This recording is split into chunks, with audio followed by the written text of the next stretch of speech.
அஸ்ஸலாமு அலைக்கும் வரஹ்மத்துல்லாஹி வரகாத்துஹு. பிஸ்மில்லாஹிர் ரஹ்மானிர் ரஹீம். அன்பான சகோதர சகோதரிகளே, எல்லாம் வல்ல அல்லாஹ்வின் நல்லடியார்களே, இஸ்லாம் எனும் பாக்கியத்தை நமக்கு வழங்கிய வல்ல இறைவனுக்கு நன்றி செலுத்தியவர்களாக எனது உரையை ஆரம்பம் செய்கின்றேன். இன்று நாம் காணவிருக்கும் தலைப்பு மனிதர்களில் சிறந்தவர்கள். ஏக இறைவனை மறுப்போராகிய வேதமுடையோரும் இணை கற்பிப்போரும் நரக நெருப்பில் இருப்பார்கள், அதில் என்றென்றும் நிரந்தரமாக இருப்பார்கள். அவர்களே படைப்புகளில் மிகவும் கெட்டவர்கள். நம்பிக்கை கொண்டு நல்லறங்கள் செய்வோரே படைப்புகளில் மிகவும் சிறந்தவர்கள்.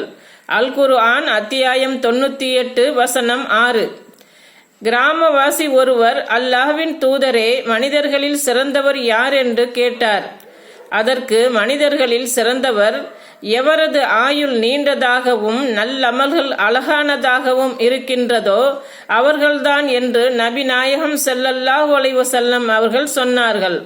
அறிவிப்பவர் அப்துல்லா பின் புஸ்ர் ரலியல்லாஹு அன்ஹு, திர்மிதி 2329. நன்மையை ஏவி தீமையை தடுப்பவர்கள்.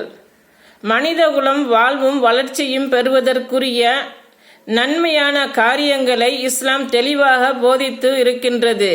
அதுபோன்று அதை இகழ்ச்சிக்கும் வீழ்ச்சிக்கும் தள்ளுகின்ற அனைத்து விதமான தீமைகளையும் குறித்து எச்சரிக்கை செய்திருக்கின்றது. இருப்பினும் அதிகமாக மக்கள் நன்மைகளை காட்டிலும் தீமைகளை செய்வதில் மிகவும் தீவிரமாக இருக்கின்றார்கள். நன்மையான செயல்களை மறந்தவர்களாக அல்லது அவற்றை புறக்கணித்தவர்களாக இருக்கின்றார்கள்.